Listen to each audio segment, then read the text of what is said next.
मेरो दोस्त, आज पहिलो पटक म आफ्नो मनमा राखेको कुरा तपाईहरुसँग शेयर गर्दैछु। यो भिडियो लास्टसम्म हेरिदिनुस् किनकि यहीबाट म आफ्नो जर्नीको डकुमेन्ट्री भिडियो बनाउने सुरुवात गर्दैछु। साँच्चै भन्छु भने मेरो लाइफ अहिले इजी छैन। भर्खर काठमाडौँ आएको, ब्याचलर पढ्दैछु, होस्टेलमा बसेको र अहिले मेरो सबैभन्दा ठुलो टेन्सन रुम खोज्दैछु। काठमाडौँमा रुम खोज्न भनेको सिम्पल काम होइन। कहिलेकाहीँ त यस्तो लाग्छ कि मानव आफैसँग एउटा फाइट लगिरहे जस्तो। कहिले जित भएको जस्तो लाग्छ त कहिले होप नै हराउँछ। तर आज मैले एउटा नयाँ सोच बनाएको छु। आफ्नो मनका कुरा लुकाएर बस्ने छैन। अब आजैदेखि म एभ्रिथिङ शेयर गर्नेछु हजुरहरूसँग।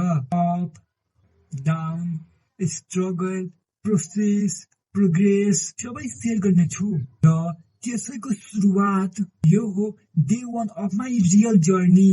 तर एक कुरा चाहिँ स्योर छ, डोन्ट गिभ अप। रुम खोज्न रोकिएको छैन, मेहनत जारी छ। अनि एक दिन पक्का पर्फेक्ट रुम भेटिन्छ नै। बिकज मैले मेहनत गर्न छोडेको छैन।